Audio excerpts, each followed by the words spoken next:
આજ રોજ ઈસાભાઈના આંગણે ધાર્મિક ઉત્સવનું આયોજન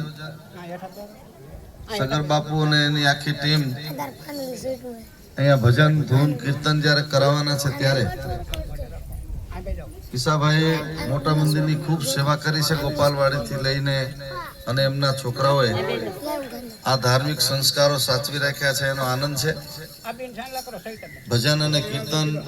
એમાં મારે વધારે વિક્ષેપ નથી કરવો પણ હું ચતુર્ભુજ દાદાને પ્રાર્થના કરું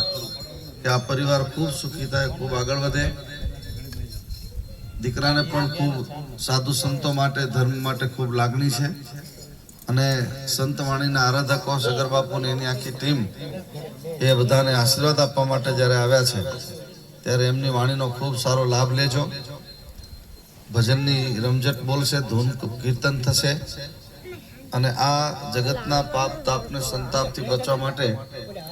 ભગવાનનું નામ જ એકમાત્ર ઉપાય છે વિશેષ સમય નહીં લેતા બાપુની ટીમને જ આપણે વિનંતી કરીએ કે ભજન ખૂબ સારી રીતે કરે અને બધાને ભજન કરાવે આ શેરીમાં જેટલા લોકો રહો છો એ બધા ખૂબ પ્રેમથી હળીમળીને એક બાપના દીકરા હોય એમ એકબીજા પૂરક બનીને રહેજો